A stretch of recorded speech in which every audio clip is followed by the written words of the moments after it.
C'est vrai. C'est vrai que on me pose beaucoup la question, évidemment, on me dit qu'est-ce qui vous prend? Et ce qui me prend, c'est que je suis indigné, du mépris de la classe politique en général, pas tous, mais beaucoup, à l'égard des gens les plus modestes, que j'ai fait beaucoup de sketchs, d'humour politique. Et quand on fait des sketchs, mais que vos cibles deviennent plus caricaturales que vos propres caricatures, ça devient difficile d'être drôle. Lorsqu'on fait des canulars téléphoniques et que aux personnalités politiques uniquement et pas aux petites gens, et que ces hommes politiques n'ont plus vraiment besoin de canulars pour se piéger eux-mêmes, ça devient encore plus compliqué. J'ai voulu faire un spectacle qui suivait l'actualité de la campagne électorale présidentielle. J'ai appelé ça Dahan président avec un S. Et j'ai eu beaucoup de travail parce que j'écrivais une vanne le matin. Le soir, c'était plus d'actualité. Ils avaient déjà fait 10 conneries supplémentaires. Ça a été un travail colossal, épuisant. Et Jean-Luc, je l'ai rencontré il y a 2 ans. J'ai voulu le rencontrer. Quand je l'ai contacté, il pensait que c'était un canular. Et puis après, on a appris à se connaître. Mon engagement à gauche, il ne date pas d'hier. J'ai soutenu beaucoup de candidats, notamment socialistes, par le passé. Et puis j'ai même conseillé des candidats au moment de leur débat, mais ça, je vous raconterai pas tout.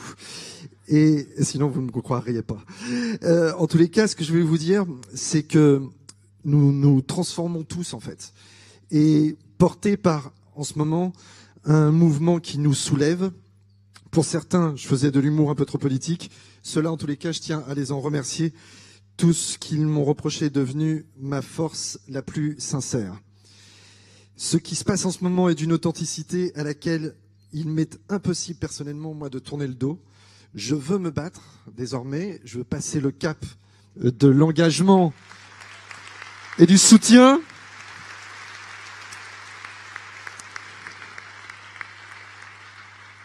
Parce que le soutien, c'est bien, c'est important, c'est un engagement intellectuel. J'ai envie de passer à l'action. Jean-Luc Mélenchon, je l'admire beaucoup. J'ai du mal à l'imiter parce que il est inimitable. J'essaie de le faire, mais je crois pas que j'y arrive très bien. Il est surtout pour moi vibrant d'intelligence populaire, actuelle, en l'occurrence française. Il est le seul à exploser les dossiers chiffrés par obligation, à faire vibrer le vivant, qu'il soit humain, animal, végétal.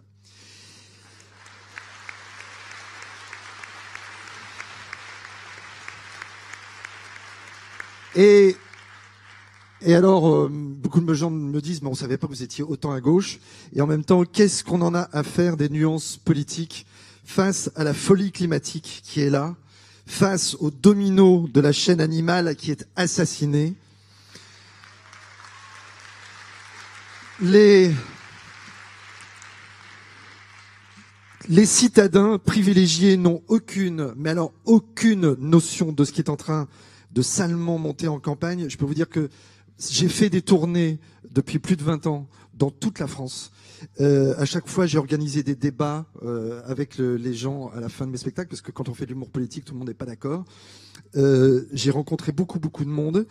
Dans le rural, j'ai découvert des plus ou moins jeunes assez sincèrement persuadés que seul le FN pouvait protéger leur peu qu'on leur ait laissé comme espoir, sans même parler de la dignité. Les suicides s'enchaînant silencieusement, pendant que beaucoup de citadins, eux, tricotent des théories éblouissantes d'inutilité.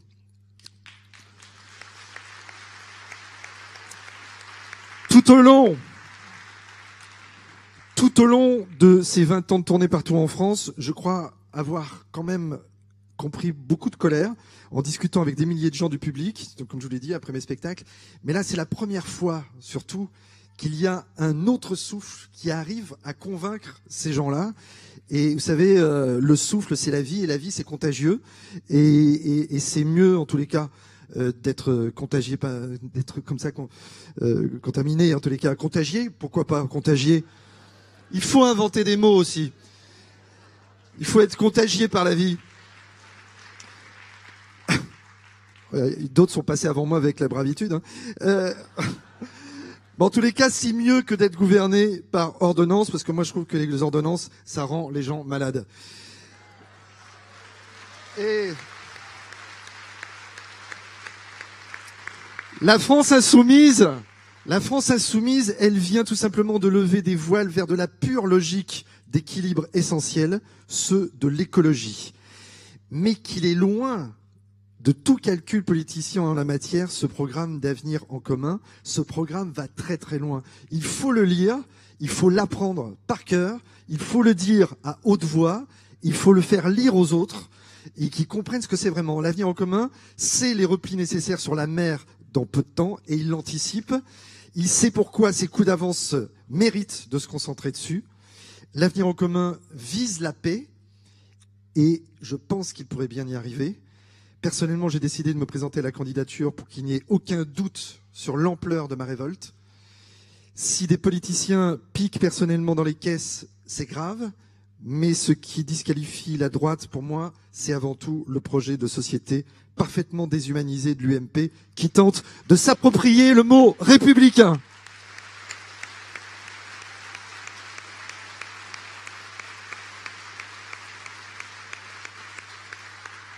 Emmanuel Macron, tout le monde me dit, est-ce que vous imitez Emmanuel Macron? Je suis d'accord. Et en même temps, pas vraiment. Je crois que tout est là. Macron premier, Manu Macronet. Par contre, c'est autre chose. Il a anticipé lui aussi que les partis politiques n'avaient plus vraiment lieu d'être et il a entrepris une démarche, un mouvement. Sous le capot, c'est du moteur d'exception.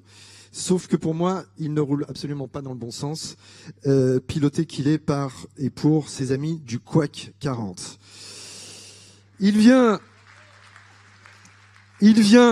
tout juste, par contre, de découvrir la chaleur des petites gens chez Whirlpool à Amiens, c'est-à-dire chez lui.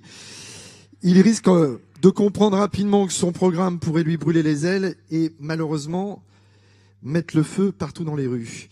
Et moi, c'est pas ce que je veux. Vous non plus, parce que sinon on ne serait pas là tous ensemble.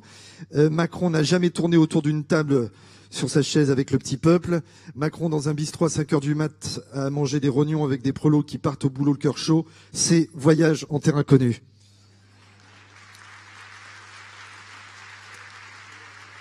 Emmanuel Macron, pour lui, ce petit peuple, il ne lui convient que soumis, et c'est évident parce qu'il a réellement appris que ce monde-là a toujours tourné comme ça. Donc, après tout, il y a pour lui, je pense, aucune raison que ça change. Sa beauté d'âme bancaire n'y peut rien s'il est né du bon côté. Il lui manque juste, pour moi, l'ascenseur du cœur pour parler aux gens simples et simplement. Les gens simples que le programme de Macron méprise jusqu'à l'ignorer totalement. Ses amis ne voient pas le miracle de bon sens populaire que l'avenir en commun propose et qui est à l'opposé de celui du Front National, qui lui divise avant tout. Parce qu'on dit on a beaucoup dit pendant cette campagne que le Front National avait quelques bons légumes dans sa soupe. Son rejet européen qui pulvérise une économie de pêcheurs bretons obligés de s'aligner sur leurs collègues portugais fait réfléchir, c'est vrai. Mais pour ce qui est de l'âme du peuple, l'âme véritable, tant qu'un juif ou qu'un musulman représentera une méfiance avant d'être lui-même, le Front National broutera l'herbe brûlée par l'acidité haineuse de sa lignée. Je termine pour vous dire qu'il est grand temps pour moi de revenir, je pense, aux fondamentaux et qu'il dépend de nous tous de faire souffler la tempête des justes. Merci beaucoup à tous.